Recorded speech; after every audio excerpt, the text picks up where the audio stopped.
everyone, welcome back. In this video, I wanted to talk a little bit about the challenge I set for myself back in 2021 and show you one of my go-to practices for when I don't know what to paint. I started painting back in 2018, and it took about 3 years until I decided that I enjoyed painting enough to be more serious about it. I knew that the best way to improve was to just practice, but with a full-time job, I didn't always make time for it, and I would end up not painting for weeks on end.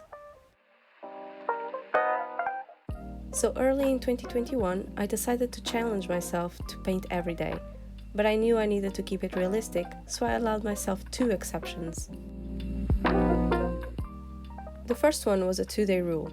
This means that if one day I can't make time for painting, it is okay, but I can't skip the practice 2 days in a row. With this, at best I would be able to paint for a full year, and at worst, I would paint every other day and end up making time for my practice 50% of the year. That is still progress.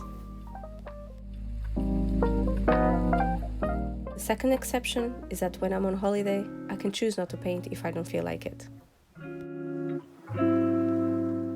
The objective of this challenge was to build a slow, consistent practice and see the improvement over time, even if slow.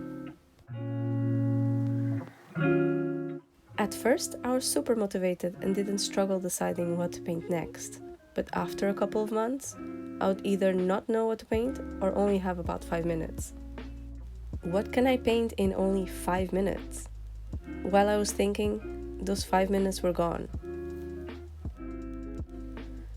So I started to play with only mark making or painting random blobs of color, like I'm doing in this video.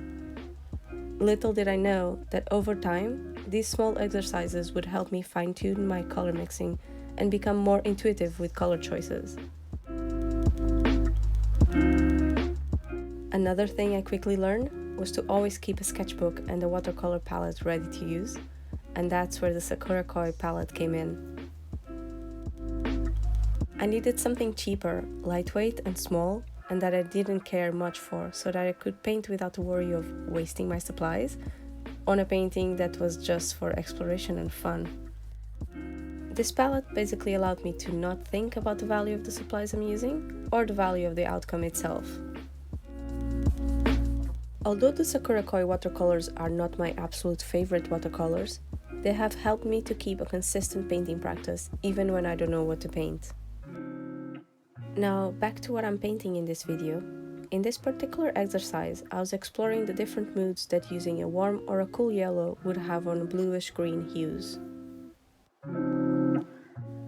I also played around with the size of the shapes. As you will see by the end of the video, the end result feels very messy and cluttered, but I did discover how to mix olive tones with the colors of this palette.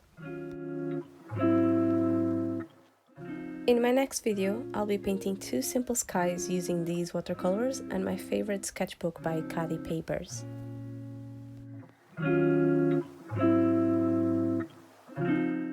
If you are enjoying this video so far, please like and subscribe and consider clicking the notification button.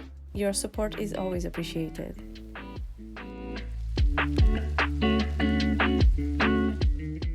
I'll leave you now to enjoy the rest of this time-lapse. Stick around until the end to see more examples of other 5-minute exercises I've painted in this sketchbook. Thank you so much, and until next time!